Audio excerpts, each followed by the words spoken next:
Hello and welcome to episode 29 of AARGH My Optics, a podcast where grown adults discuss, overanalyze and generally take a toy and media franchise originally intended for kids a little too seriously.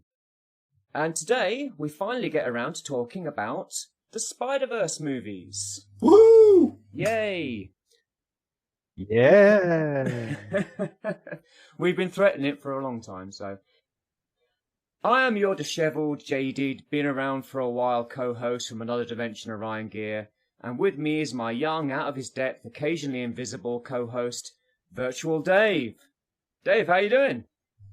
Hey everyone, or should I say, hey. Oh, please don't.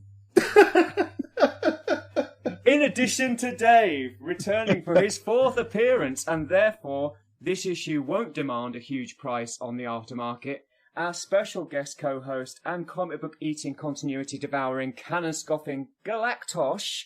Welcome back. Heidi ho, everyone. Hey.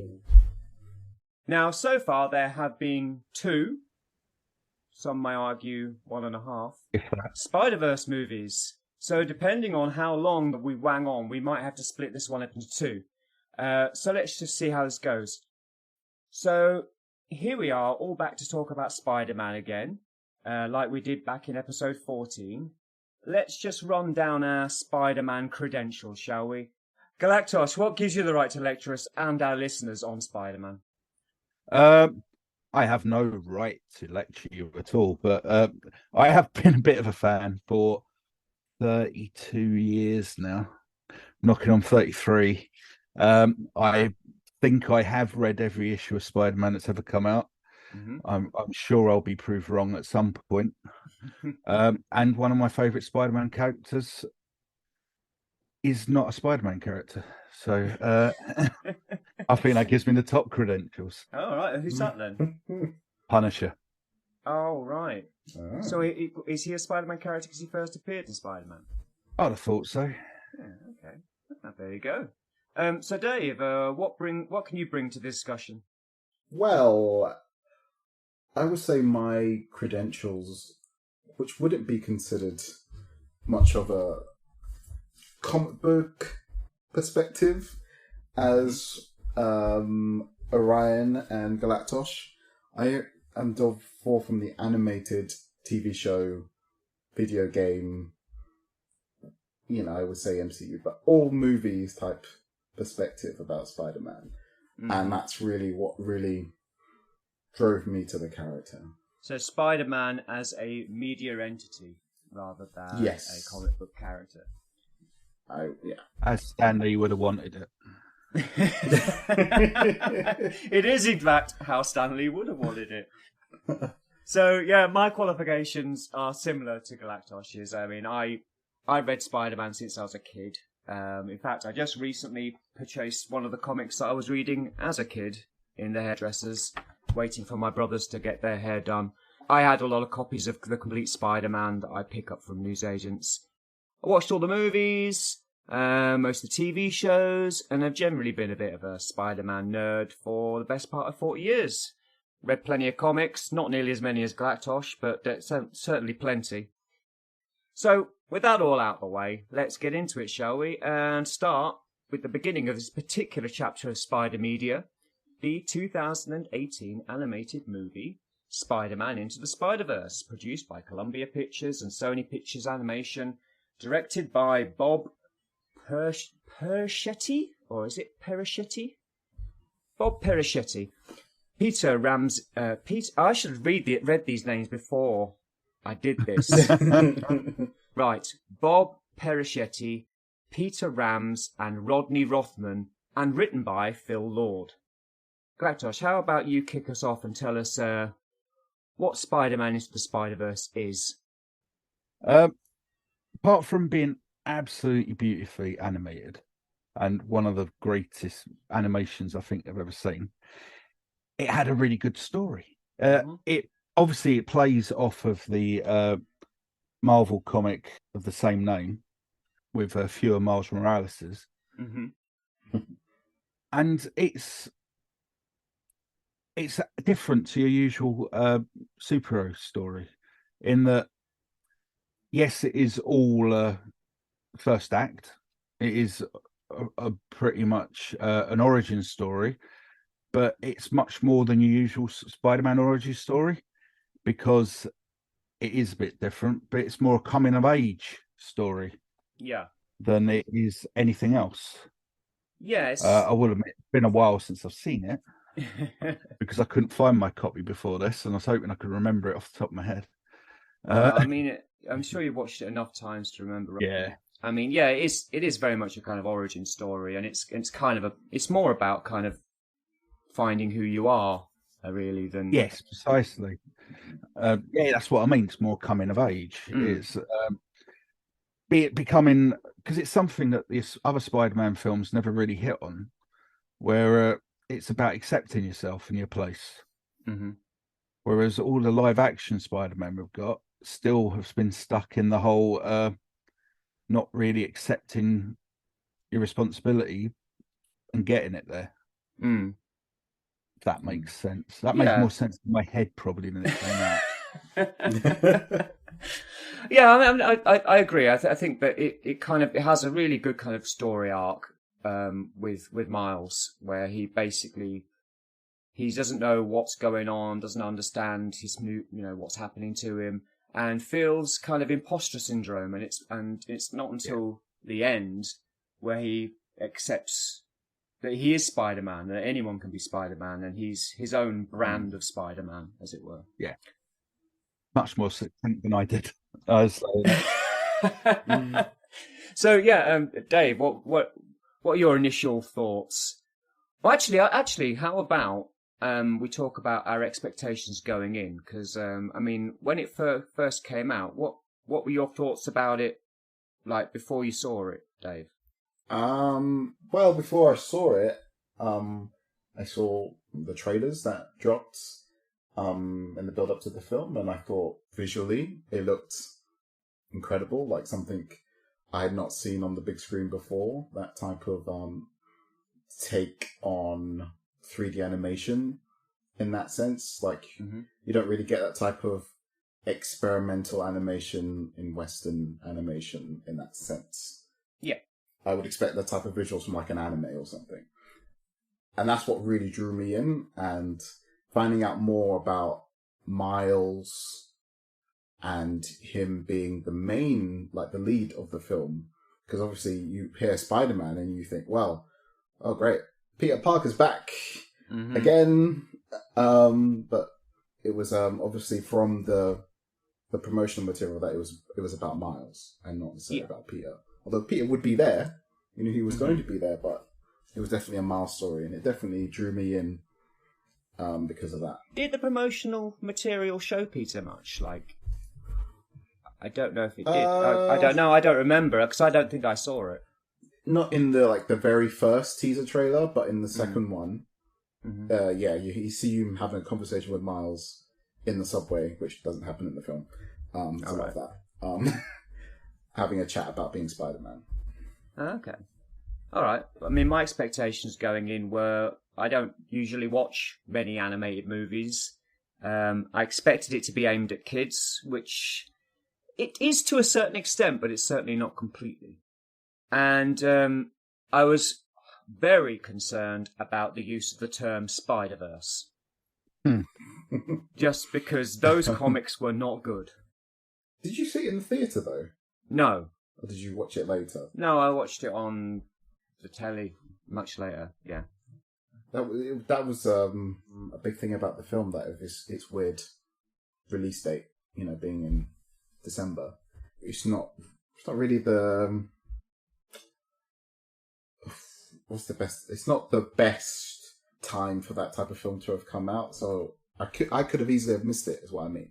Like, it wasn't a time I would normally go to the cinema in December. I don't know. I mean, I suppose lots of people do, though, at Christmas, because they've got time to do that kind of thing. It did well. It's, a lot of people went to see it. It was a hit. Oh, yeah.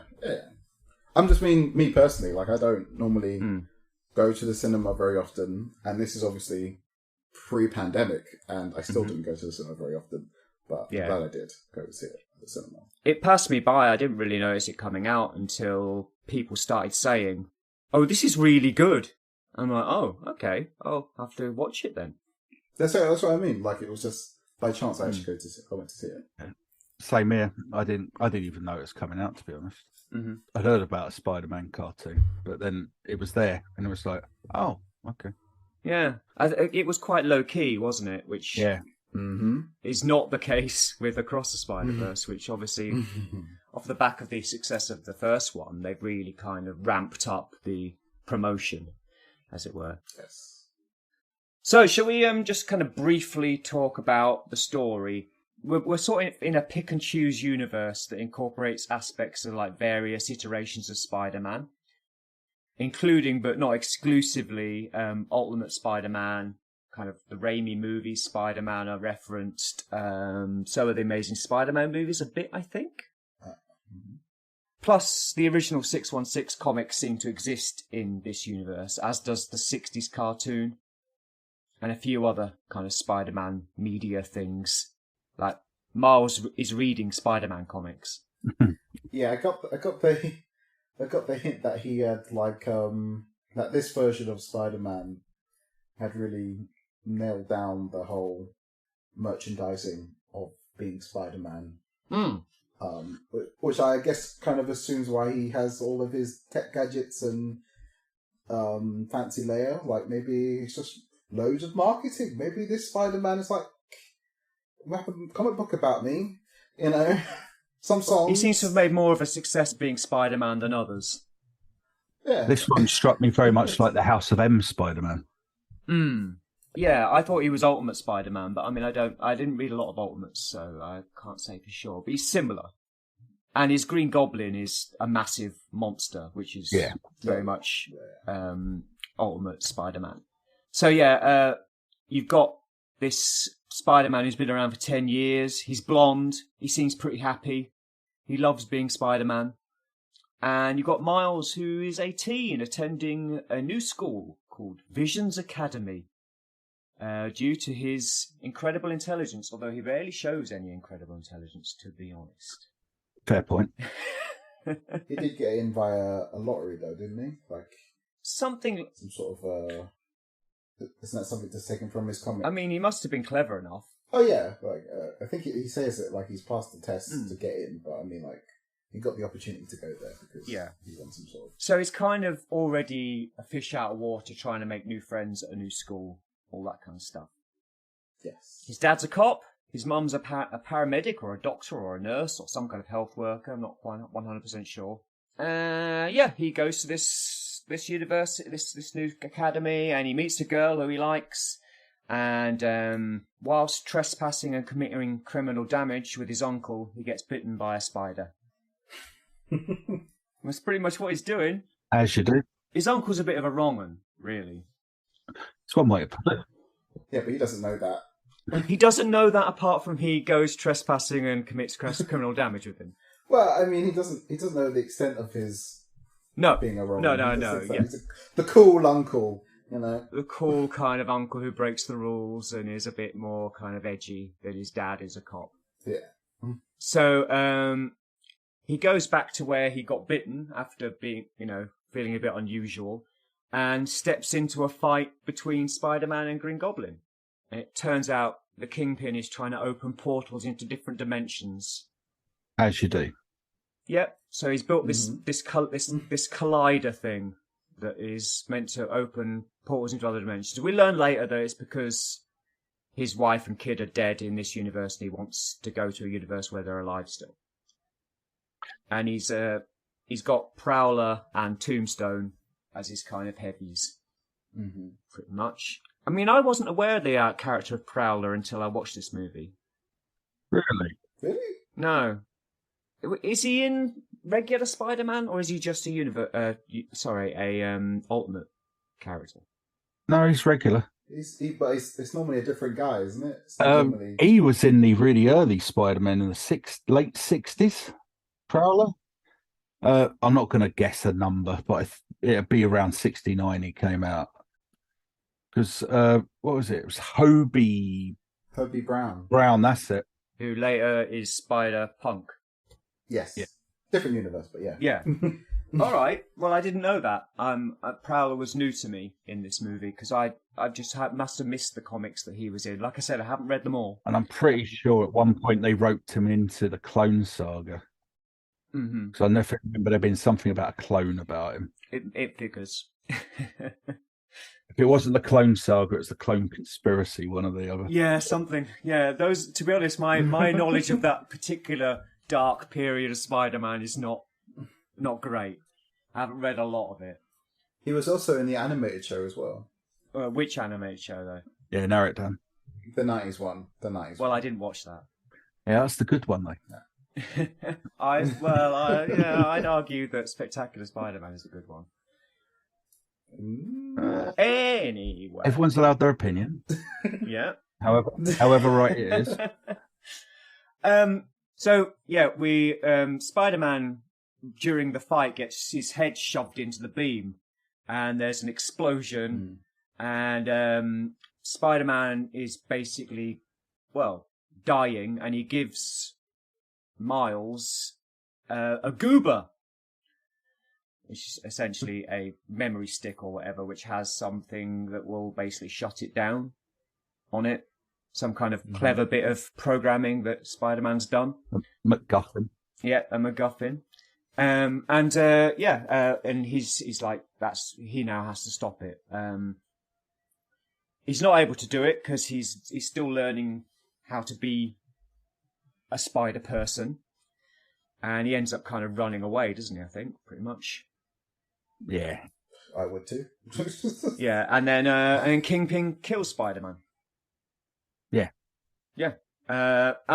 So anyway, you get all the origin stuff. You get Miles learning to web sling, which I thought everyone was bored of. So next time you kind of bring it up as a reason why they didn't do it in MCU, it's in here. All that learning how to web sling and stuff, and no one seems to have a problem with it. Anyway, he visits Peter Parker's grave to say he's sorry that he wasn't able to do what he needed to do, and that's when another Spider-Man turns up, another Peter Parker turns up from another universe. This Peter Parker is older. Well, he's been Spider-Man longer, anyway. Not necessarily older, but he's been Spider-Man longer. And he's a bit down on his luck at that particular time in his life. Things have gone a bit wrong. Split up with his wife. She wanted to have kids and he was scared, so he didn't. So, yeah, they split up. And he's a bit overweight and not looking after himself. Eating a lot of pizza. That's what I had for breakfast. I like this Peter Parker. I think this Peter Parker's great. Yeah, he's one of I say one of them. I think the entire film has an amazing voice cast.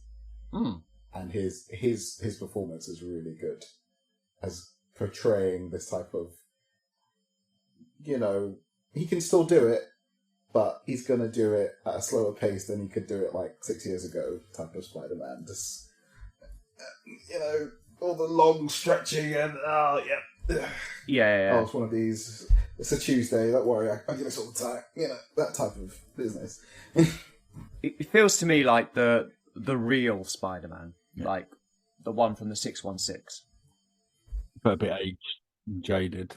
It's much more like Mr. Miyagi. Mm-hmm. Yes, because he takes a kind of like a mentor role, doesn't he? In the end. And he does it in odd ways. Teach him lessons he needs to learn, but not in the way he thinks he needs to learn it. Yes. But I mean, that's the thing, though. The story of the movie is about Miles, but it's also about Peter. It's about Peter kind of discovering that maybe he could be a dad. Maybe that is something he wants to be. Mm-hmm. And he learns that through tutoring Miles. It's back to the whole. It's all about growth. Mm-hmm. Mm-hmm. Yeah. Peter Parker wants to get home, so they need the key to override the collider, but it got damaged, didn't it? It got broken, got smashed up. Mm-hmm. So they go to AARGH, which is the company that's building this collider, essentially. Where the doctor there, Dr. Olivia Octavius, turns out to obviously be a female Dr. Octopus, essentially. It's nicely signposted all the way through it, though. Yeah, but it's not kind of and they it's don't not use thrown in your face. If I remember correctly, they don't use Octavius until right at the end. No, they don't. It's just Olivia. Yeah, it is, and she appears on the screen when they're in school, and it says Dr. Olivia, and then someone standing in front of her second name. Yeah. Yes. So you can't see. Miles's, Yeah, you can't see the second name, so it's nice. It doesn't give it away straight away. No, it's nicely telegraphed though. Like she's wearing octagonal glasses. Mm-hmm. There's actually a Doc Ock claw hanging around in her lab. Yes, there is on the bench. Yeah. It's all there if you're paying attention. Yeah, absolutely. But it's not like made obvious, which is nice. Yeah. No, not in the first viewing. There's no winking at the camera at any point. Yeah, exactly. So yeah, then we're introduced to Spider-Woman, Gwen Stacy. Then we get to see her origin, as it were, her little bit where she says, "I'm Spider-Woman," blah blah blah blah blah. She's only been at the job for about 2 years. She's absolutely the comic book Spider-Woman created by Jason Latour and Robbie Rodriguez, like during Dan Slott's not particularly good Spider-Verse storyline. But she was a standout star. She was one of the good things that came out of it, definitely. Oh yeah. Yet another Marvel actress doubling up on being in the Marvel roles. Hayden Steinfeld. Yeah, what else is she? She was in Hawkeye. Oh, of course she was, yeah, but much later. But yes, she was. And she was also in Bumblebee. Yes. Oh. There's quite a few double up of Marvel characters in this voice cast. Examples? I forget everyone's real names, but Kingpin was also Sabretooth in the X-Men movies, in the Origin X-Men branch of movies. Oh. Liev Schreiber. Yes. I thought you were talking about Tyler Mane for a minute, and I'm going to go, no. No, not him. Miles's uncle is Cottonmouth in the Luke Cage series, and to eventually play Blade at some point. Marshall Ali. Obviously, Olivia Octavius is Agatha. Yeah. In WandaVision. I feel like there's someone else. Got to come to me. But yeah, that's enough anyway. There's plenty. It's Miles's dad. He's in the Eternals. Oh, is he? Well, who's going to remember that? Let's not worry about that. Well, No one will remember that movie well, does anyone remember it now? It happened. It happened. We know it happened, but I'm sure it will soon be deleted from everyone's memories. The rest of the MCU couldn't seem to be bothered about the Eternals. So why should anyone else? But this is where we kind of see how we start being introduced to the fact that everyone's got their own animation style. Like, different universes have different animation styles. And we see some other characters, like, we meet Aunt May, and then we meet a bunch of other people from other universes who've kind of gravitated towards her. And they go down into Spider-Man's secret bunker. And yeah, so you've got Spider-Man Noir, who's like a black and white kind of pulp crime fiction kind of character, played by Nick Cage. The one and only Nicolas Cage. Brilliant. Perfectly. Brilliant. Wonderfully. And you've got like a kind of anime, manga, Spider-Girl, I guess. Penny Parker, yeah, who's got her little robot, who differs from the robot in the comic book, but we'll see that robot later. Yeah. Yeah. And yeah, we've got a Looney Tunes character, Peter Porker, essentially. Spider-Ham, who's been around for ages. Like, he's not a new thing. No, Peter Porker's been around since the 80s. He's not, yeah, but it's a great team. Like, it's a good group to put together, I think. I like the fact that it's not a large team, and they're all different in a pretty good way. Like, they all work together on screen, even if they are so different in animation style. And I like that they picked such probably to the mainstream, lesser known Spider-Man variants or different versions. I mean, I doubt every household has heard of Spider-Ham before. Or No, not to your layman, no. No. A Spider-Man that runs around and punches Nazis in black and white. Very recently, anyway. It's a good. I guess because they're it's not so attached to the media at the moment. They knew they could play with it a bit more, and it's glad that I'm glad they did. Absolutely, yeah. It's a good selection. So yeah, they have to get a. Did they get a new? They get a new Goober then, don't they? Essentially, I think. Yeah, Penny makes one. Yeah, and then they have to go and use it. But before that happens, there's a fight in Aunt May's house, isn't it? I think. Yes. Where Prowler and Tombstone and a Spanish scorpion turn up. Don't know where that scorpion came from. Just kind of here we go. Got another one. Another strange character. I was going to ask you about that. Like, is Scorpion Spanish in like the Ultimate Comics or something? I have never come across this version. I don't know. I don't know if there's. No. I don't remember ever a Spanish scorpion. According to the internet, the scorpion is Mexican, not Spanish. Should have known, really. Little else is known about this dude, other than he's played by a Mexican actor and poet, Joaquin Cosio. Yeah, and he seems a little bit out of place. He seems like he might be from an alternate universe, but he's, they never say he is. But he's there, they have a big fight. Turns out, shock horror, that Prowler is his uncle. Now, I mean, anybody who's read the comics would know that anyway. Except Miles. Well, of course Miles won't know it. He's in the story. Because in this movie, we don't pretend it's a movie. The characters in it are actually there in the story, not winking at the camera saying, "Oh, I watch movies, I know everything about what's going on." Like certain MCU movies. He doesn't know, so he finds out, and that's a big revelation for him. And then Miles has his Uncle Ben moment, because because Aaron won't kill his nephew.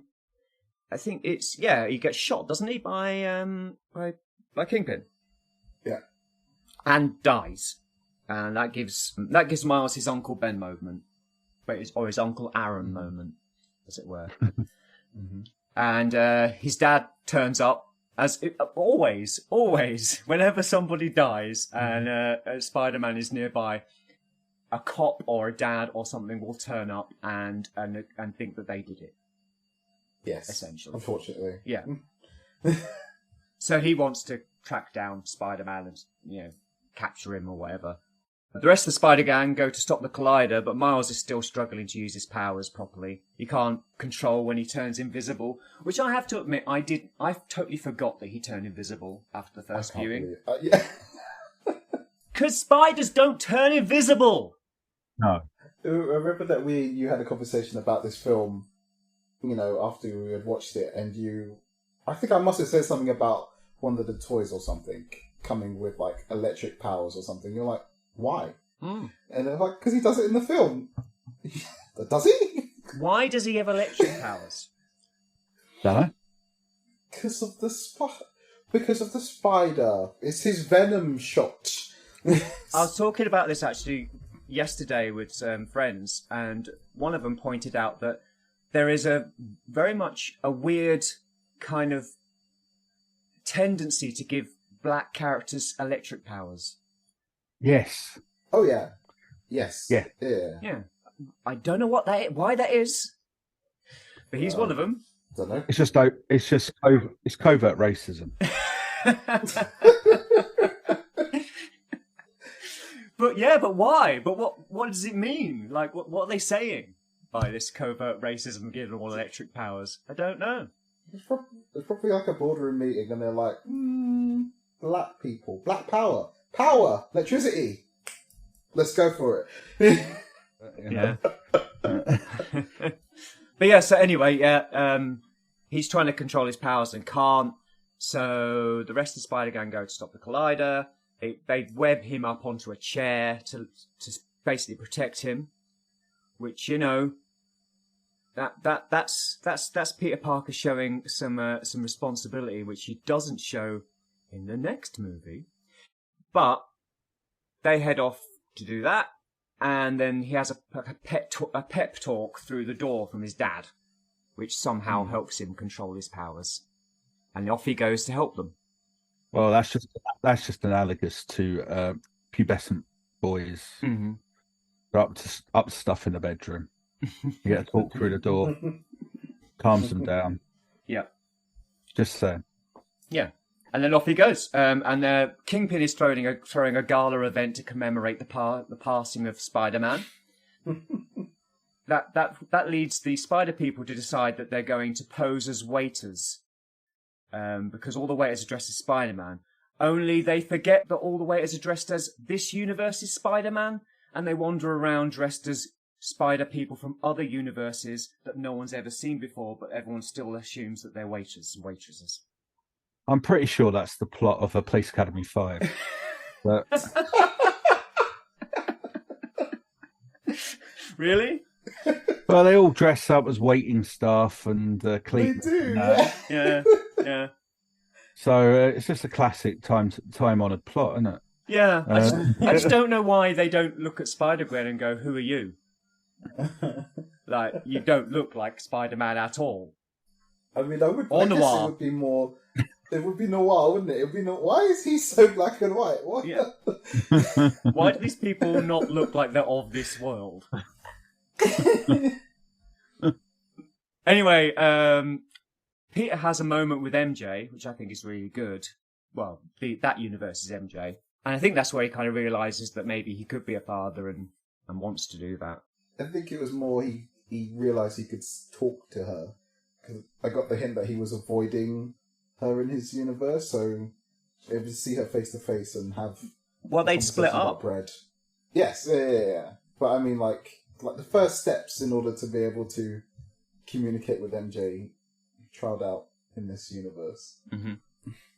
So then they all get to the collider and they have a big old fight and they stop the collider and there's a nice emotional goodbye to Miles from Peter and the Spider people all win the day and they all head back to their original universes. Miles being the person who puts the goober in so that he has... Because basically there's a conceit that the person who does it won't be able to go home, essentially. So originally Peter was going to do it and just have to stay there. But Miles does it instead. There's some fights, there's some stuff with Kingpin where he kind of explains why he's doing what he's doing. The monologue. Yep. And then it's the end, it's finished. And Miles accepts his place as Spider-Man. And he's got no more imposter syndrome. And that's it. That's the end of the movie, pretty much. Anything to add? Nope. It ends. We get... The Go on. I was going to say, the glitching was the thing. That's why no one could stay, because if they stayed, they would die, being outside of their universe. Precisely, yeah. They can't exist for an indeterminate amount of time in another universe. They do all that glitching thing, which is like telegraphed here and there. People do it, and we do see that with the spider that bites Miles, which is a kind of seed for the next movie. Yes. Talking of seeds for the next movie, that one's good. Yeah. But the end of credits one is not. Because it doesn't work. Because we get an end of credits scene where, meanwhile, in Nueva York, is it Nueva York? Yeah. Mm-hmm. You've got Miguel O'Hara, Spider-Man 2099, and he's all slim. And his AI tells him that while he's been away for 2 hours, the multiverse didn't collapse. So that's all good. And he gives him his first dimension jumping watch. Mm-hmm. And then he jumps to 60s Spider-Man and we have the pointing at each other meme, which, you know, is fine, I guess. Oscar Isaac playing yet another Marvel character. Yes, he's done Yes, plenty. Here's there's another another one. one. Yeah, That would at that time been his second. Yes. So what? The X-Men one, the Apocalypse. Apocalypse first, Yeah. then this, and now Moon Knight. Mm. Mm-hmm. Yeah, he's a busy man. Marvel loves him. So, we kind of mentioned it, but like, what were your favourite things about the movie? Are you a big fan of the movie? Go. The art is beautiful, Mm-hmm. visually stunning. The whole thing, and the way they also use, like when Miles falls upwards through the scene to show his rise. Mm-hmm. It's just really well done. That's like the What's Up Danger scene, isn't it? The one with that. Yeah. Yeah. No, that's it's just really good. beautifully done.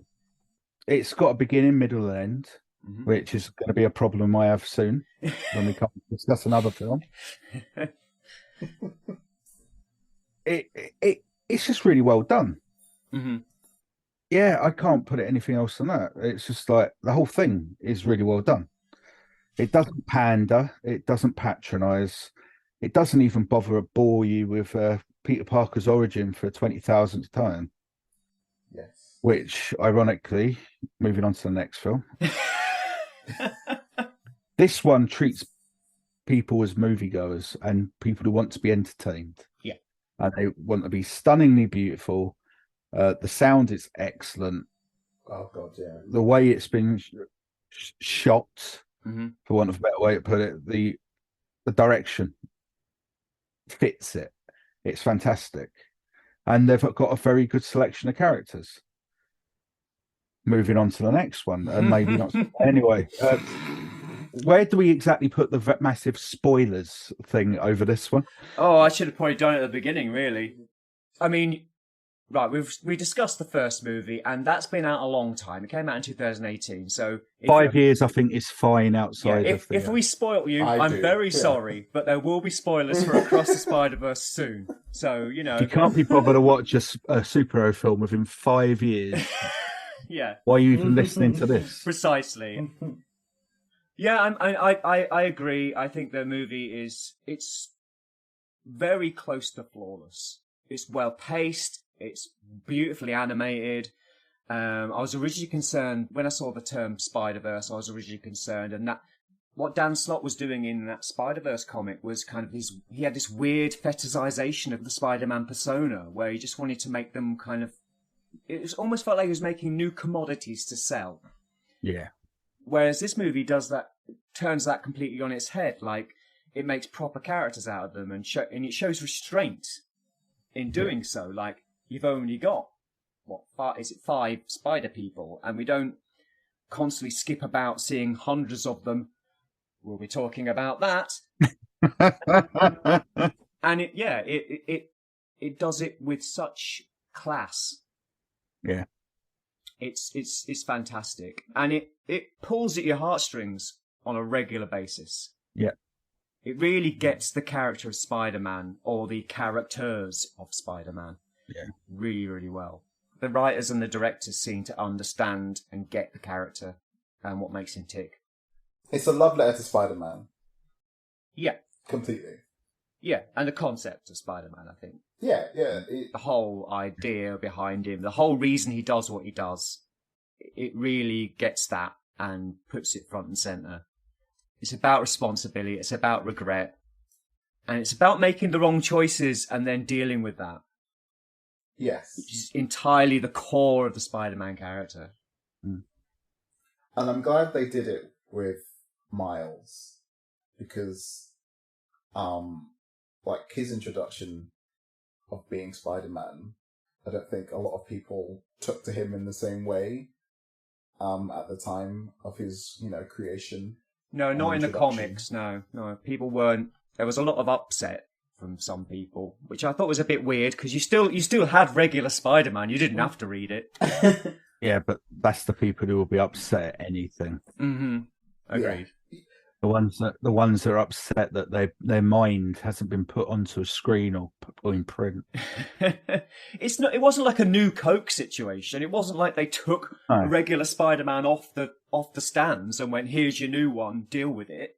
I guess it's because most people don't know about the different universes. So, like, if people saw Spider-Man is dead on a big headline, they would say, "Oh my god, they've killed Spider-Man," and they've replaced him with some random kid who is also a minority. Oh, Yeah, what are they doing? Oh, it's a diversity hire. Yeah. Well, the thing is, he's multiple minorities. Yes. He's not just one. He's fitting a couple in. No, there was a bit of a backlash at the time, but everyone, it's that gatekeeping mentality of some idiots. Yeah.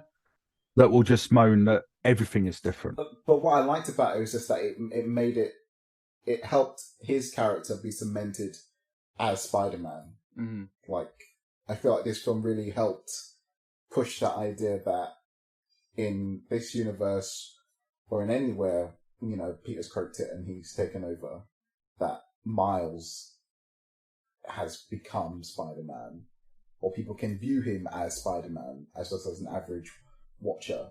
And he's a worthy replacement. Yeah. And I'd agree with that to a point. It does solidify him as a Spider-Man. Yeah. Because they've still got to have a generic Spider-Man in there to make him a Spider-Man. Mm-hmm. Oh yeah, it helps for like the mainstream. Yeah, like, it's nice that he gets that type of recognition. But the whole film is enveloping the mainstream. Like the whole point that it's putting all the memes in there. Mm. So it is celebrating how persuasive into society Spider-Man has got. Oh, absolutely. Yeah. How entrenched it is in everyone's mind that they will spend the end credits doing Spider-Man memes. Mm-hmm. But I'm glad that's in the end credits and not all the way through the movie. I mean, in the movie, We'll get onto that. Yeah, but there's some good stuff, like, because when they introduce each Spider-Man, they have like a comic front. Like, they show a comic and they kind of go through the story that way. And there's loads of incorporation of comic book stuff into the animation. Like, you get little kind of, introduction boxes and so on. And sometimes it looks, especially in certain scenes, it's made to look like a comic book. Yeah. So it kind of brings all that through. So it's got that look and feel of comics whilst being an animated movie at the same time, which I think is really good. Like, I mean, the animation is fantastic. There's no two ways about it. But I suppose I'd just say that it was written by Phil Lord, who's one half of the team who wrote the Lego Movie. Yeah. Oh yeah. And a few others. Something with meatballs. What's it called? Cloudy with a chance of meatballs. Yeah. Yeah. It's weird that his partner was just kind of just a producer, not writing it. Christopher Miller. Yeah. But I mean, it didn't seem to cause a problem. Well, aren't they the same ones that got kicked off of Solo? Did they? Isn't it Lord and Miller? Could be. Yeah, I'm pretty sure it is. But yeah, the film grossed $384.3 million worldwide against a 90 million budget. So, and it received loads of critical acclaim. So it was a huge hit. It was Solo. It was Solo. Perfect. Yeah. Don't have to stick a little kind of correction in there. That's good. No. You did say that you wanted to talk about the music. Mm-hmm. Talk about the music. I think Daniel Pemberton is the That's right, yeah. Daniel composer Pemberton, yeah. music person. Mad genius. You think? I mean, I like it. I mean, it's one of those things where, like, if you took it out of the film and someone played it to me randomly on the street, I would think, well, this is different. But don't give up the day job. But in the context of the film, when the things are happening and it's all in time with those visuals, it's like it works. It really works. Yeah, I agree. I really like the score, and it's good use of music. I mean, some of it certainly isn't to my taste. I think Miles has terrible musical taste, for example. You don't like Post Malone? Who? No. Never heard of him. I can't say I'm a fan of Nicki Minaj either. Oh, yeah. But then I'm out of a demographic. I'm at least 20 exactly. years too old. Precisely. It's not supposed to appeal to me. It's supposed to appeal to a younger person who likes modern pop music, which I don't. So I mean, but it's good, really good use of music. There's lots of stuff, lots of bits that really hit really well, like the What's Up Danger thing, and the music is good. Both the soundtrack music and the score itself really works. It does fit the film. Whether I like the music in it or not, myself, it does fit it. Yeah, this works on all counts, really, doesn't it? I mean, it's definitely a step above a lot of other stuff, a lot of other superhero movies, in its kind of like in its score. My optics! We've given our verdict, so let's give a rating, okay, based on. You know, like previously we've done like Wheelie to your favourite Transformer character. Here, I think we'll choose our favourite Peter Parker, our favourite Spider-Man. Or Spider-Person. The one we feel fits it, not favourite. The one we feel fits it best. So, would you like to go first, Dave? I think...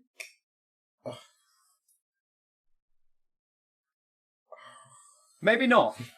How about you, Galactosh? I would go with Marvel Secret Wars issue 8 Spider-Man. Okay. And why? It's new, it's invigorating, looks cool, and black suit. Yeah, that's fair. Yeah, I'd go with the original 616 Peter Parker, because weirdly, or at least Peter B. Parker, because although ostensibly it's about Miles, Peter is, for me, the real star and the heart of the movie. Ironically, it's a better Peter Parker movie than almost any other movie that focuses on Peter Parker. It really gets the character down perfectly. He's the core of the story, really. I mean, Miles is the star, but it wouldn't be the movie it is without Peter. Yeah. How about you, Dave? Didn't think about this, did you? I did, but you... I think I would give this film a solid Spider-Man 2099. Wow. Why? Because, like that Spider-Man, one of the things I really love about him is the visuals and his design. And, whatever you want to take from this film, if you do not take the choice of animation and style and visuals that they've really almost created a whole other type of animation style in the process of this film, I think it's... As someone who studied animation, it's mind-boggling some of the things they do in this film. And looking at behind the scenes of how they got it to work, it's incredible. Well, I mean, I've got a stat here. I mean, it was the... it's now been surpassed by Across the Spider-Verse, but at the time, they had the largest amount of animators working on a Western movie ever. I can believe it. They required between 140 and 170 animators to do it. Yeah. It's incredible. And when I think of flashy visuals and a cool aesthetic, that calls back to some things that happened in the 90s, I think of Spider-Man 2099. So. Okay, all right, fine. That's why it's my pick. All right, anything else you want to say about Into before we move on to Across? What was the computer game like, Dave?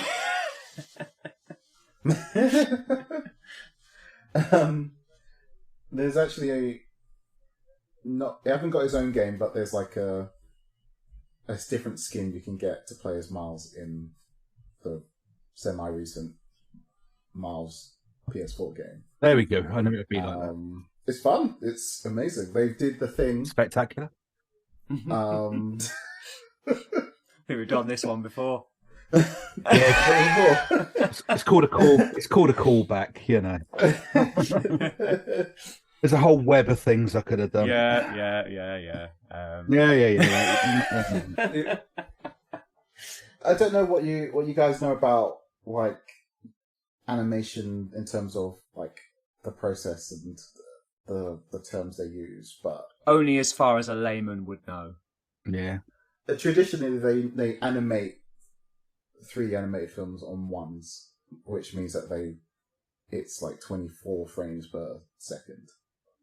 But for this, they animate on 2s, so they animate only 12 frames, and it really shows in like how people snap to action in the film, and it's not as like, you know, perfectly Pixar smooth process. It's really got the jits and jabs. I'm sure I read somewhere they changed the frame rate. They kept changing the frame rate throughout the film. Oh yeah, they change it for the different characters. Yeah, but for the majority of the film, that's what it's shot as, and it really, I don't know how to explain it. It gives it a dynamism. A dynamism, I think, is probably possibly the word you're looking for. It puts across that kind of comic book feel really, really well. Yes, yeah, and they did that for the game. Oh, there you go. All right, good to know. Okay, so without further ado, let's move on to the sequel, Across the Spider-Verse.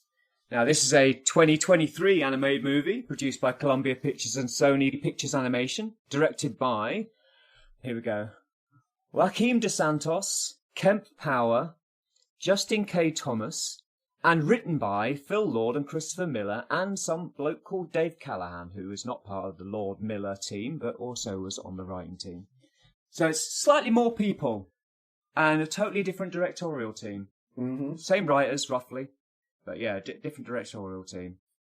What were your expectations going in, Dave? Why is this taking so long? That's true. It was delayed by almost a year, wasn't it? I think. I think. I mean, obviously, there's reasons why many things were delayed over the last few years, but as someone who saw it in the cinema at the time, you know, in 2018, it has been a long time to watch this sequel. And in that time, there has been so much, I guess, like what you guys found. Like, you didn't watch it straight away, you watched it later. You may have felt like this was a good film. More and more people got to get notoriety. These characters, since then, have become slightly more popular. They're in more things. You see them more often, and I guess the hype, as it were, had built up to, you know, way past. Yeah. Like, well, is it going to be good now? It's been so long. What do I expect? You know, I didn't know what to expect. I mean, I think the hype, for me anyway, hit a crescendo and then started to peter off because it took so long to happen. It took so long, and they announced it was going to be a 2-parter as well. That really was a bummer for me. Like, when they announced it was going to be a 2-parter, I remember saying to you, "Oh, well, that's going to be shit then." I wasn't a big fan of the idea of making it a 2-parter. Because I thought, well, you're just stringing it out. You're gonna you just want our money off us twice, do you? Is that what it is? It felt as well, because it's also, since this has really drawn the concept of multiverse to the mainstream superhero films, as it were. We've had so many multiverse films, like, you know, No Way Home, What If, Multiverse of Madness, all these different things. Everything Everywhere All at Once. Yeah, that as well. Yeah, this type of the thing that kind of made Spider-Verse so special, playing with characters from different places that we'll never see that ever again, or it's like there's something they've never done before. It's now become a little bit of a lazy storytelling crutch. Yes. But it's like, this has been a problem with Hollywood throughout history, though. It's like, you get, all of a sudden, you'll get two films come along with exactly the same plot, are completely unrelated. Armageddon, Deep Impact, as an example. And then you get the other end of it, where they accidentally seem to all be coming together at the same time. But Hollywood do like whatever's hot. And they like to milk it. Oh, they love to milk. So, yeah, I mean, so what were your thoughts going in, Galactosh? I completely forgot there was going to be a sequel out. All right. I knew they announced it pretty much straight after the original one. But then from there, it wasn't up until I saw an advert. It was like, it's coming out.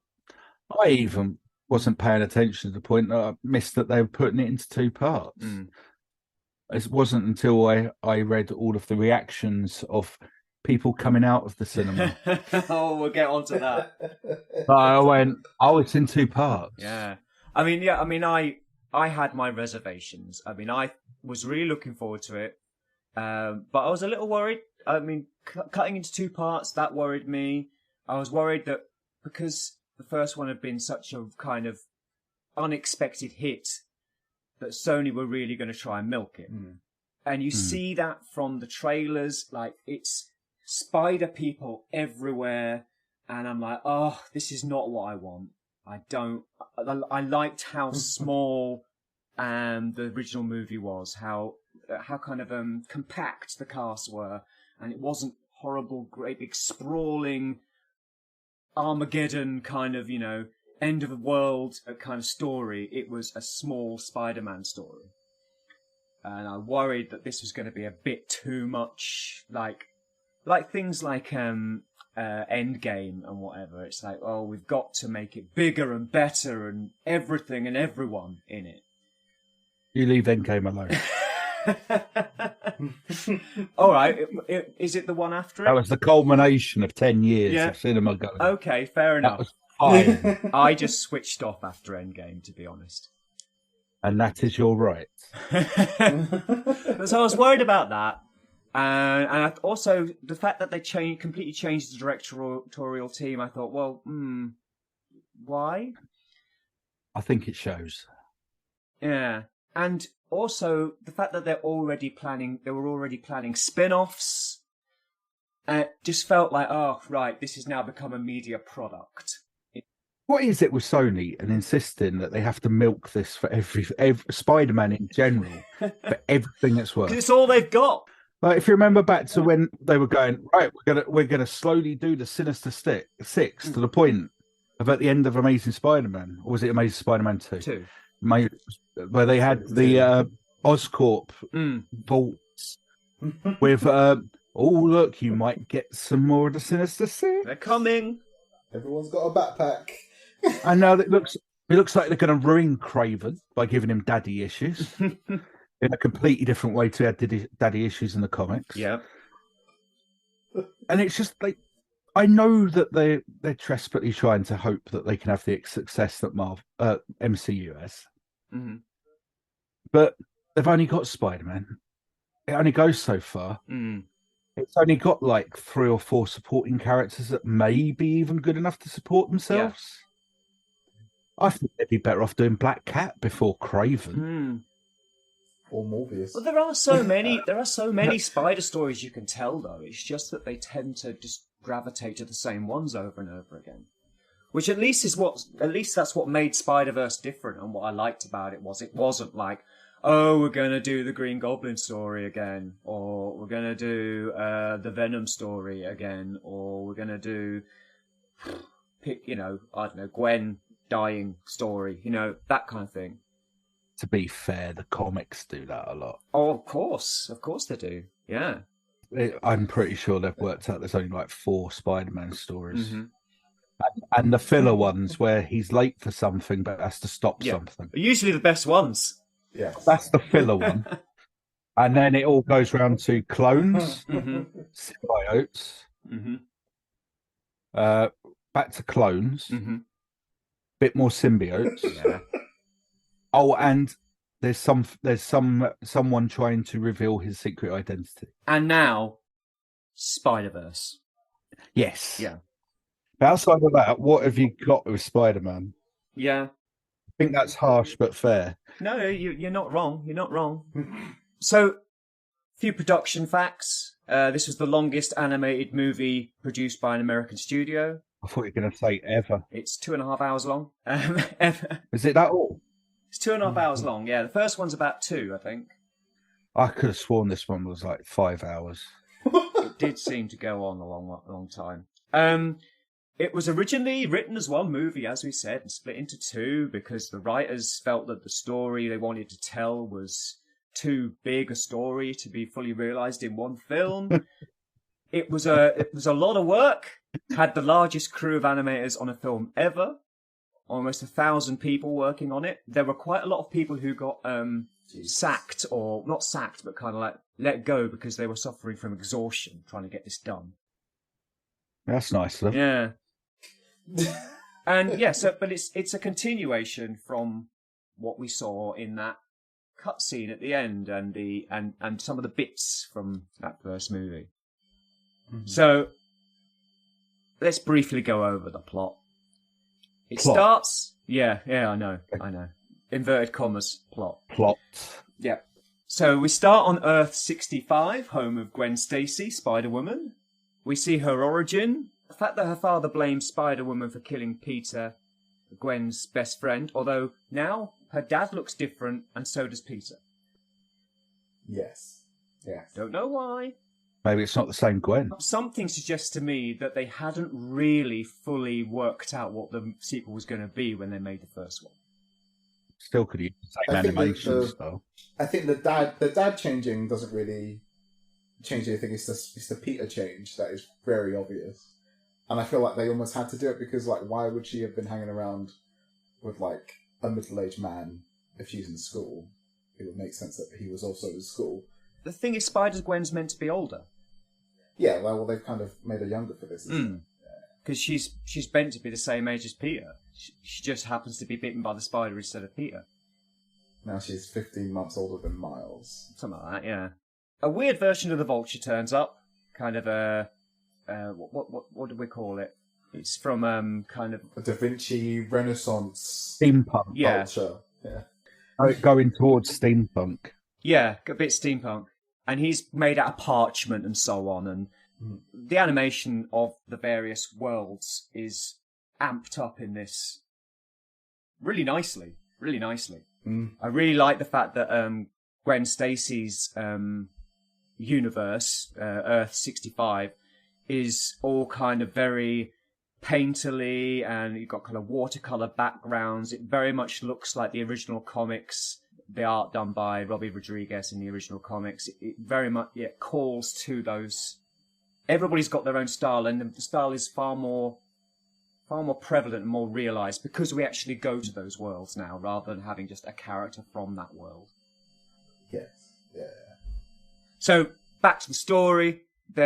She's fighting the Vulture, and then a weird version of Jessica Drew turns up on a motorbike with a baby bump. Not yet. Yeah. Yes.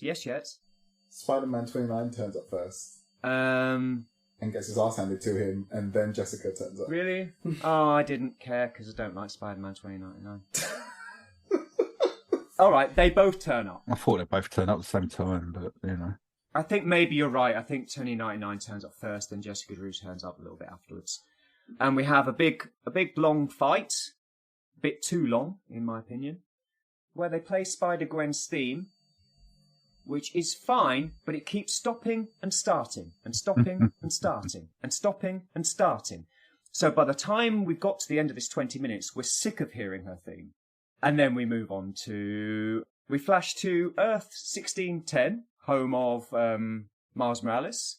he's 16 months older and adapting to being Spider-Man, and encounters the Spot, who is a little-known character, really, so an interesting choice for our baddie, as it were. And he He was also in the 90s show. Mm-hmm. The Spot dates back to the 80s as well, so he's not exactly new. Oh yeah, I mean, I'm well aware of him. It's not like the Prowler. I did know who he was. I've heard of him. I've seen him before. I'm just trying to convince you to watch the 90s show. Well, I'm not gonna. No, there's no point. It ends and it never resolves itself. Oh, a bit like something. Oh. Anyway, so he encounters Spot, who sees himself as being kind of created by Miles and his arch enemy. His nemesis. Because he was created during the Collider situation. I actually like this character. He's a scientist. Yeah, I like him. And he's played by... I like one of them. Played by what? Jason Schwartzman. Yeah, Jason Schwartzman, who's a good choice. I mean, the voice cast on both of these movies are great. Spot on, if you will. Indeed. So yeah, with the Collider thing that happened, that caused him to become the Spot, who is this kind of weird extra-dimensional being who can kind of like make holes and so on, and finds out he can actually kind of travel between universes eventually. But yeah, what I didn't understand was that the Spot seems to know who he is. Like, he seems to know that he was bitten by the spider. He seems to know that he was created by the same situation. Like, does he know he's Miles? No. Then how does he know this information? Exactly. I mean, I guess because maybe after the fact he found out some more information about these things, because he seemed to have known about... he had the spider in his apartment, so maybe there was more ways that he found out about what was going on. I just don't think they gave it enough thought. Unless there's something to be revealed, I don't think they've actually put that much thought into it. Or maybe just put it together that obviously that there was another spider person that had been created. How? For that universe. How? Because they brought the spider in. They would have done that before, and that he must have put two and two together. Where has this new Spider-Man come from? Yeah, he put two and two together with knowledge that he doesn't have. Yeah, I think you're putting two and two together.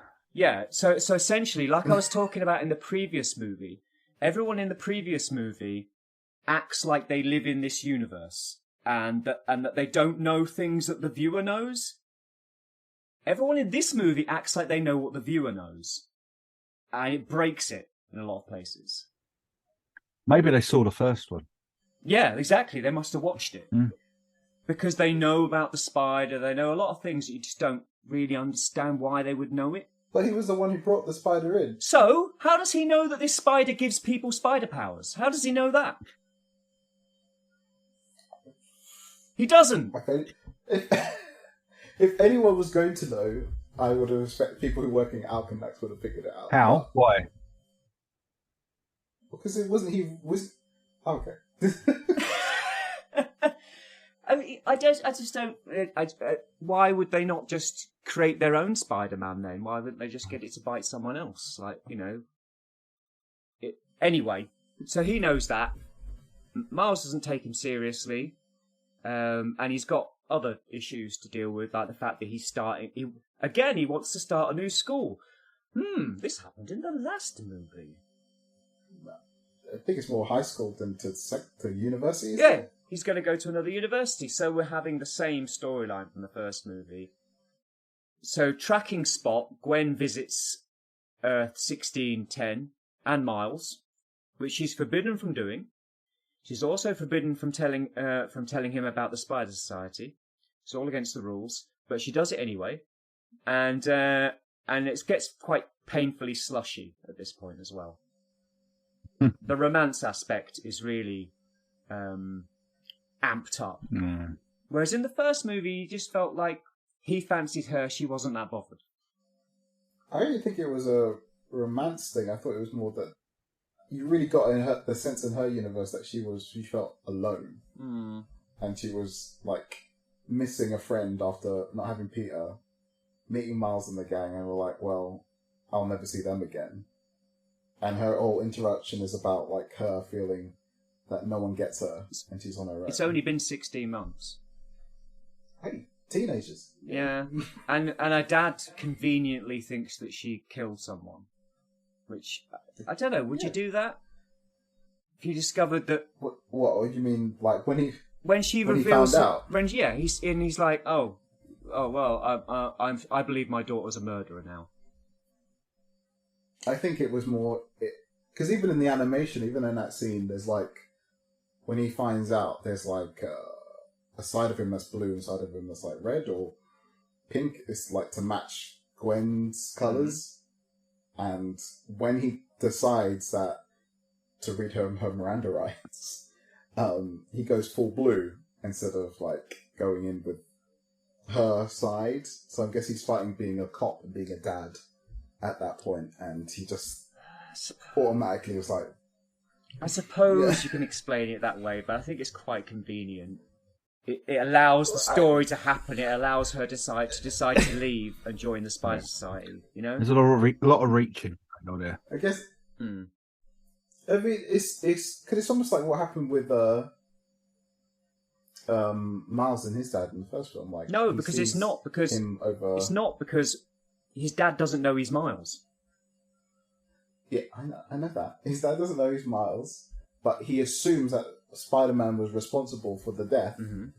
and therefore treats him as a threat and an enemy, of course, until he finds out about Spider-Man towards the end of the film. Uh-huh. But obviously in this scenario, that's been going on for a lot longer.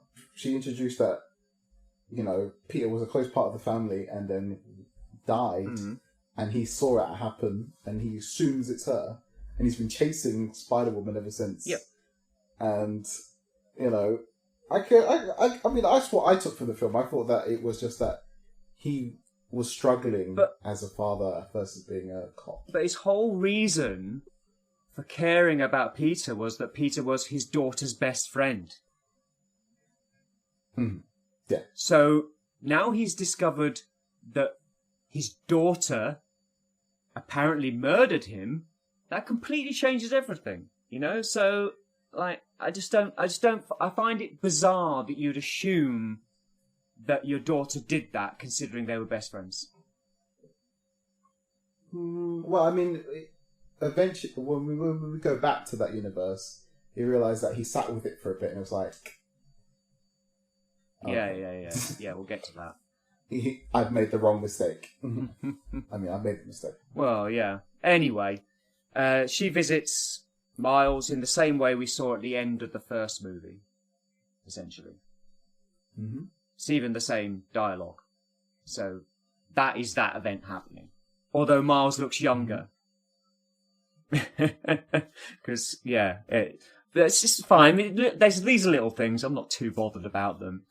Consistency wasn't this film's major. No, not at all. Not at all. I mean, we'll get onto some very inconsistent stuff later. So Spot discovers he can travel between realities, and he's going to try and enhance his powers by absorbing the power from other realities' colliders. Surely the first thing the Spider Society would have done was get rid of all the colliders. That would make sense.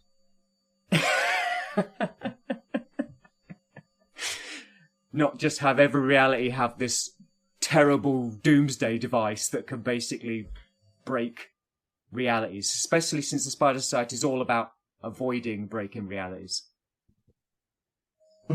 I thought about that, mm-hmm.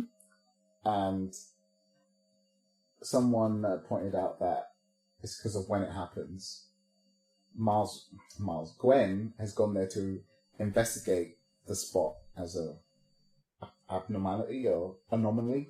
Yeah. But obviously we don't know that's what he's going to do at that point. Mm-hmm. and she was only meant to go there and watch him, and she didn't. Yeah. And when she's like, oh shit, I need to go and stop him, Jessica Drew and Layla are speaking to her, and they find out that that's where he's gone to different Alchemex buildings. I think it would have... However... Go on. She convinces her not to tell Miguel. So she's like, you have to go and sort this out. Just do it quickly. Mm-hmm. Yeah. So they didn't tell him. And obviously that's exactly what Miguel would have done. But Miguel knows there are other colliders. He's aware of it. Yes. So why doesn't he do anything about it?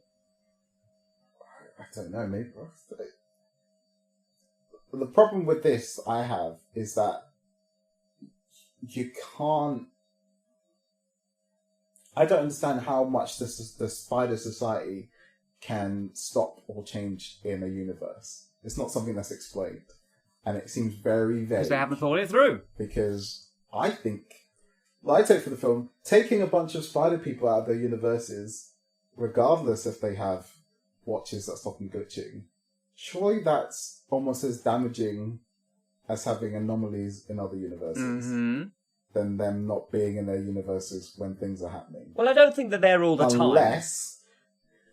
No, but it felt like a lot of them were being displaced by being there, which doesn't make sense to me. Yeah, considering how hung up Miguel is on anomalies, he doesn't half mind creating them, does he? Unless the way they travel is like space and time, and they're going back to when they left. But that's not covered either. But they don't, though, because we see them come back, and they come back later. You would think that I can see Galactosh is desperate to tell us something. No, it would make sense to me because of what comes up later, which I'm sure we'll get into, about certain events that I don't understand how they know that without time being involved. Because how do you know about events that are coming up in a story without knowing? It almost has to be like a time travel story as well as a space jumping dimension. Maybe. I don't know, because, I mean, those events have happened to other Spider-Men, or Spider-People, so... Yeah, I mean, it felt like a Doctor Who type of thing, is what I mean, like... I'm glad I didn't interrupt. It's nice to feed you some more rope. It's the problem. The problem with this whole film is those of suppositors. There's so much you have to fill in with your own head. Yes. A film shouldn't have to make you fill in everything of it. Yeah, it's all right. It's good to make you think, but a film should have a coherent plot. It should have a structure. It should have its own rules. But to have its own rules, it needs to either show, tell, or demonstrate those rules. This film does not do that because they keep saying, oh, anomalies. Okay. Why are you literally only worried about canon events? Why does they seem to behave more like the TVA in Loki than some dimensional hopping super team that's trying to protect the multiverse as a whole and stop it fracturing? But they're not, because they're literally only worried about making sure that key events happen. Not that they're not particularly worried that the Vultures turned up. They're worried that certain people are going to do what they have to do at certain times. Yeah. Although we do find out that they do jump into realities and capture people who have come across from realities, which has all happened because of the colliders. So then why are they still there? And also, at the end of the previous movie, we were told that there wasn't a problem. That it had all been solved and the multiverse had been saved and there wasn't a problem. So why is there now a problem? Why is it now a problem? It wasn't 16 months ago. Now it's a problem. Now it's a really big problem. Yeah. So, anyway, Gwen leaves that reality to chase down the Spot, going to Mumbattan on Earth 51010, which is the Spider-Man India reality, with a new Spider-Man who's quite fun. Little bit of a racial stereotype. I mean, yeah. I like it. I like that they changed his outfit. I'll tell you that much. Yeah, it's a better outfit. It's an interesting design. I like the way he looks, and I like the way he acts. I like the actor, the voice acting. He's good, but yeah, it's okay. And Miles follows them. Yeah. Well, follows her through. They team up with that Spider-Man, that reality Spider-Man, whose name is... Oh. I can't say it. It's It's another alliteration name. Parker. It's like Peter Parker, but in Indian. Avatir Pravka. Okay, let's try this again. Pravatar Prabhakar, or Pav for short. And I think I got the pronunciation right there, but I do apologise if I didn't. His voice actor was also in Deadpool, so another Marvel. Yeah, it's another Marvel one. There you go. So yeah, they team up with him, and they team up with Spider-Punk, Hobie Brown, against Spot. The Spot still escapes after absorbing the collider energy of that universe. And Miles saves Spider-Man India's girlfriend's dad, who's a police captain. Which I would like to come on to. Well, yeah, so he saves the captain, and this turns out to be a canon event that essentially, according to Miguel and the Spider Society, there are certain events that happen in every spider's life, and they must happen to stop the universe the multiverse from falling to pieces. One of them is, and this is how he phrases it, a police captain close to Spider-Man dies saving a kid from falling rubble during a battle with an arch nemesis. Yep, you've got your hand up there, Galactosh. Yeah, this is where it falls apart. Agreed. This is where the whole thing, right? Because this is caused by an anomaly. They're all about stopping anomalies. This is why I'm saying they're more interested in making sure that canon events happen. Yeah. They're not about stopping anomalies, because the anomaly had to happen for this canon event to happen. Yeah. Or do they just expect that all captains are going to get hit by rubble?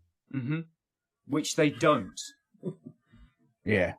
I mean, they even show Amazing Spider-Man 1, the first movie. They show Captain Stacy's death in that, and he didn't die in those circumstances. He didn't die saving a kid from falling rubble. Yeah. He didn't die during a battle with an arch nemesis, unless you think that the Lizard is one of Superman's arch nemesis. Spider-Man's. Yeah, sorry, Spider-Man. Sorry. I don't think the Lizard could take Superman, to be fair. Yes, sorry. So yeah, there you go. So it already doesn't make much sense. And then when you add on top of that the fact that the only reason that the Spider-Man India Captain, whatever his name was, dies is because an anomaly has come into their universe and caused the event. To blame the other anomaly for preventing the event is just completely insane. Yes. And the room is full of super geniuses, and all of them go, yeah, he's right, yeah. Just doesn't make any sense. No. No, that's definitely one thing that I left the cinema thinking. That point specifically really bugged me. It was like, that's what I was saying earlier about how does he know that this event is a canon event, and he warned Gwen to try and stop Miles. Like, how do you know that? Because his AI told him so. That's the only reason. How does Vader know evil it? AI. Evil AI, isn't it? It's the only reason it's going to go forward. I mean, even if that was the case, that would mean that even if Miles wasn't there and the spot wasn't there, does that just mean today was the day that Arcanex was going to have an explosion and the rubble was going to fall on the police captain? It's the only thing that would make some sort of sense, but it's not clarified in any way. No. And that did bug me. Yeah. Yes. Yeah, and the fact that these canon events are things, and what really bugged me was the fact that Peter B. Parker was on the side of Miguel. He basically says, "Oh, we wouldn't be who we were if it wasn't for these events," and it's like the whole reason you are who you are is because you didn't prevent these events. Yes. The reason you become Spider-Man is because you failed to prevent. You failed to act, and now you're asking Miles not to act. Yeah, it goes completely against the whole idea of the character. It's like they've gone from the first film, where they completely understand Spider-Man and what he is and where it comes from and what he needs, to I've forgotten everything I ever knew. Don't worry about it. Doesn't matter what we did in that first film. We'll just do this one. No one will notice. Yeah, exactly. This film's really condescending to its audience. There's a scene where Miguel is explaining to Miles about this, and then he's like, Miles is like, how do you know this?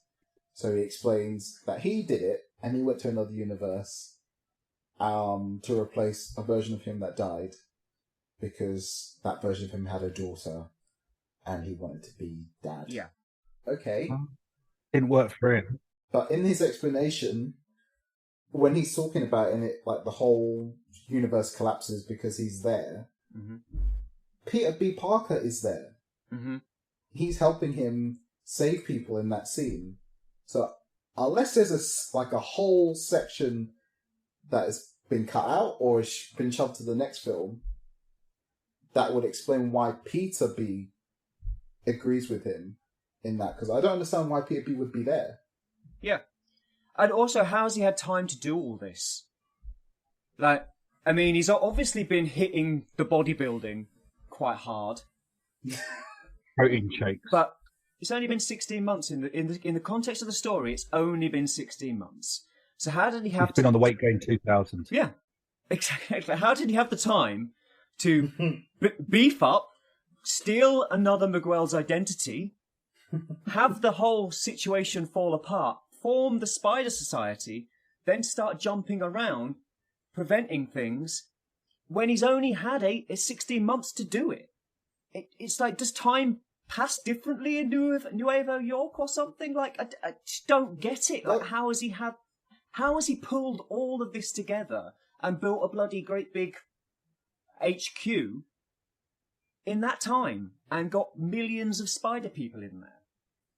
That's what I was saying. Like, it feels like it also has to involve time, like time travel, because it doesn't. It doesn't explain why he would be able to view a universe where he died, and then could go to that universe at the right moment to take over without anyone noticing that version of Miguel died. You know, one of the basic rules of screenwriting, though, is show don't tell. They've not shown any of these theories. Yeah. So it's all just exposition. It's just they don't tell you anything either. Yeah, but what they do tell you doesn't make any sense. Yeah, so they should be showing you what you need to know, whether they're actually telling you what you need to know. Yeah, like there should be a sign up saying "Warning: Time travel as well." Yeah. You know, that would be enough. Yeah, you can't be left with a film just to sit there and guess how it happened. Yeah. This is one all down to Star Wars and all. All of the little plot holes that people have, I'm going to come up with a theory for this to fit it in. Yeah. And this will be fine. And it's like... But it wasn't there in the first place. It's like, yeah. I'm sure that they will clean some of this up in the next movie, but you shouldn't have to. No. It should be here. And if Miguel is making this shit up, why does no one question him except Miles? Like, everyone just takes whatever he's saying as gospel truth. It must be true, even though it makes no sense. An infinite room of Spider-Man. Yeah, that's what I'm saying. Majority of whom will be super geniuses. Precisely. And none of them have gone, what? How does this work then? Because I don't get it. A whole infinite amount of Spider-Man, Spider people, that basically have gone, all right, boss. Yeah. And you have, like, Peter B, you have Gwen, just going along with it and going, yeah, it makes sense to me. Yeah, fine. I mean, even Hobie Brown, who is a bit kind of dubious about the whole thing, doesn't really bring it up. No. He just kind of goes, I'm out. I've had enough of this. So, yeah, I mean, to go back to the storyline, this is where basically he's told he has to let his father die, because his father's going to become a captain soon. We've had this earlier in the story, the whole idea of his father's going to become a captain, and we've got a lot of stuff between the parents and Miles, and how, you know, because he's busy being Spider-Man, he's missing things and stuff. The old trope, you know? But he's going to become a captain. He's going to become a captain in a couple of days. And for some reason, Miguel knows that that's when he's going to get killed. Yeah, like on the day. Yeah, on that day. I mean, that did happen in the game, to be fair. And for some reason, he tells Miles. So he tells Miles how to stop it, and then expects him not to stop it. Why not just not tell him that? Well, he doesn't. He doesn't tell him, but he very much. No, he tells him. He tells him. Like all these. He tells him exactly when it's going to happen. Oh, does he? Yes. He does actually say the words. Yes. Okay. He says it in words out loud to his face. Okay. He says it will happen when he's made captain. So anyway, I mean, that aside, we can probably talk for hours about how bonkers canon events are and how they don't make any sense. But let's pretend they do for a while. So, yes, he prevented a canon event, and that's bad, and that causes that reality to fall apart, and the Spider Society turn up and start doing sciencey things to fix it, which they don't really explain what those sciencey things are or what they're doing or how this is going to work, but they're doing it. Wizard did it. Yeah, exactly. And then they basically tell Miles that he can't save his own father because that would be another canon event broken. Not that there haven't been loads of canon events broken, and also it ruins the multiverse because the whole reason you have different Spider-Man, different versions of Spider-Man, is because things played out differently. Yeah. So if we decide they all have to play out the same, then it's the same. Like, it's like all of a sudden the universe is on rails. And I don't like that. Yeah. And they also reveal why, since Gwen and Peter have been in this society, they haven't come and visited him or been in contact with him, because Miguel tells him he's the original anomaly. Yeah, and Miguel's quite upset about that, but how long have they known? About 5 minutes? I don't know. That's why you didn't visit me. It's only been 16 months. When did they join the Spider Society? 4 months ago? 6 months ago? 2 months ago? We don't know. So they've not had time. And she did visit him. Not on purpose. Well, she did. She totally visited him on purpose. No, I mean, she wasn't meant to go and speak to him. She went there to go deal with No, she was told she was forbidden from doing so, but she did do it, didn't she? Yeah. So anyway, because Gwen kind of helps, and so does Hobie, she is kind of sent home and chopped out the Spider Society. She has a kind of a reconciliation with her father, who himself is deciding to quit as a captain, which means he won't die, because you have to be a captain, otherwise you won't die. If you're a captain, you will die. If you're not a captain, it won't happen now. No. That's how lame it is. So yeah, so she does that, and Hobie left her a dimension hopping watch so that she could go help Miles. Miles also previous to that, went to the, whatever it's called, go back to where you came from machine, or whatever it's called. Go home machine or something. And yeah. this is an example of them doing a bad job, whereas they did a really good job with Olivia Octavius in that they didn't tell you who she was. Here, they tell you exactly what reality Miles is going to, so you already know it's the wrong reality. Mm. Oh, right, on the screen. Yeah. It says, Earth 42, or whatever. And it's like, all right, well, he's not from there, so he's going to the wrong place. Whereas they'd actually done a really good setup at that point not to tell you. And you could work it out. Yeah. If you'd missed that thing on the screen, you'd be okay. Yeah. I did miss it. But it's right there. It's right there in full view. Because he goes back just after they've had a massive speech about his spiders from the wrong dimension. And they told you what dimension it's from because it's got it written on it, on the spider. Mm-hmm.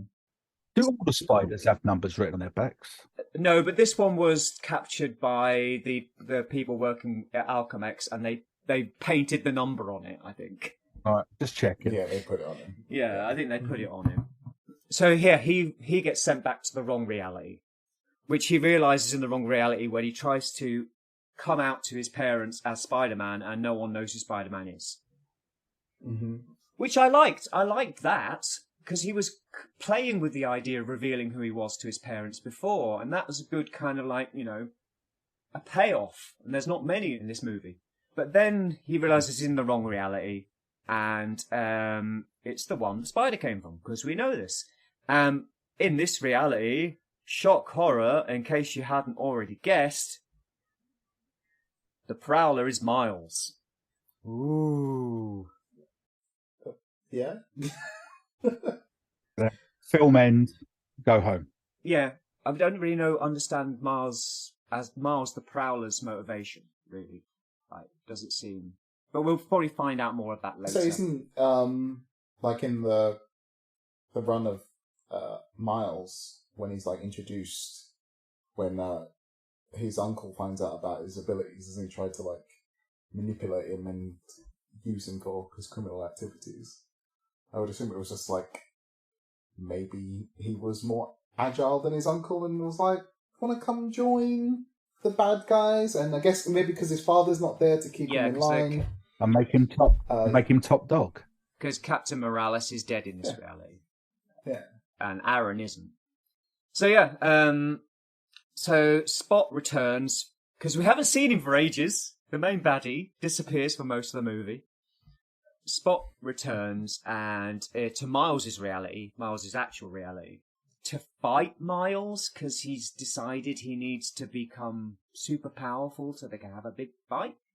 It's going to take everything away from him. Yeah. Because he took everything away from him. But he didn't. But anyway. If anything, gave him everything. Yeah, it gave him everything. His motivations are quite flimsy. But he's not the only one. What, if flimsy motivations? Well, no, yes, that too. But he's not the only one who turns up in Mars' reality. All the Spider-Verse people, Spider Society people turn up to stop him stopping his father from dying. So you've got... they kind of form a team, don't they? With it's Miguel and Ben Reilly and Jessica Jones. Oh, yeah, Ben Reilly. Ben Reilly's kind of the Spider-Man noir character of this movie, isn't he? Really? No, he talks a lot more. Yeah, but he's very comic book, isn't he? Like he describes everything that's happening to him. Yeah. Which is fun. It's all right. Didn't dislike that. That's fine. I thought it was funny. Yeah. They'd sum up Spider-Man in the 90s, I suppose. But another one. Yeah. How does Ben Reilly get his captain moment? How does he get his uncle moment? Mm-hmm. It's the Scarlet Spider. Yeah. He's a clone of Spider-Man. He's an anomaly. Yeah. He's a clone who hasn't got an uncle. Yeah. Who didn't have a captain. Mm-hmm. Came about long after captains. Where does he get his canon moments from? Yeah, he doesn't have any. Yeah, I mean, it pulls it apart when you think about all the different Spider-Men involved. They're not all Peter Parker. They're not all But if he's pulling it along on the other Spider-Man's one, then Miles Morales is not meant to exist. His captain has died. Yeah. In the reality he's meant to be in. Precisely. So it's happened. But also the Spider-Man in that reality has had an Uncle Ben and has a captain already. So what is his problem? Yeah. And surely I don't Gwen know. Stacy dying is a canon event. But we're all fine with Spider-Gwen kicking about. Yeah. Yeah, I don't know. I don't get why Miguel is so pissed off. Like, I can understand him being serious, or they want him to be on more of a serious Spider-Man because, you know, that's kind of how he was depicted, like not being as cracking jokes as much as Peter. But he was doing it in the post-credit scene in the previous movie, so he's had a complete character rehash. Oh yeah. There's that change as well. But I mean, it's just like he's more than that. Like you really get the feeling that he almost hates Miles, or like he dislikes him. Like his presence of being an anomaly is pissing him off, and I don't understand why. Well, I think that's because he feels like he's been shortchanged in his reality.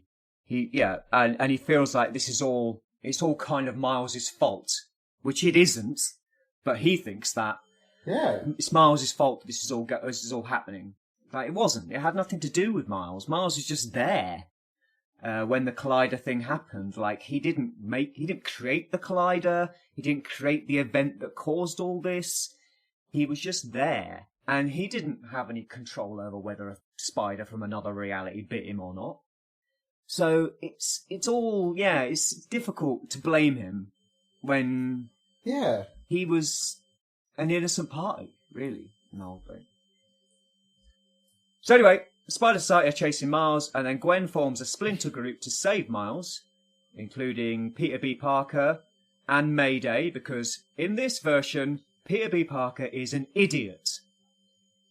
An absolute irresponsible father idiot who takes babies on adventures. As you do. And then you've got Spider-Man India, you've got Spider-Punk, and you've got Spider-Bite, who is that kind of one that's kind of doing it. She's basically VR lady. They try and make her a character, but they don't spend very much time on her. They try to make it maybe Miles fancies her, but it's really like you blink and you miss it. And then she's part of the team. I think Noir and Spider-Ham are there as well, and Penny Parker as well. They're all there. And Penny now has, because her robot got destroyed in the previous movie, she now has the robot that she has in the comics. The big kind of almost neon Genesis Evangelion kind of thing. And then the movie ends abruptly. And that, listeners, is an accurate recreation of how it felt when the credits rolled on Across the Spider-Verse. Well, for Galactosh and I at least. I know, it's a bit of a cheap trick, possibly a bit unfunny, but this podcast is going to be a good 3 hours long otherwise. Don't worry though, you won't have to wait until 2024, or 2025, or even 2026 to hear part 2. It'll be out in a week or so. When we return in part 2, you'll be able to hear our further thoughts and verdicts on Across the Spider-Verse and our personal top 10 Spider-Man movies. Plus, be sure to listen all the way to the end for our secret post-credits scene. Anyway, catch you here next time on AARGH My Optics! My optics!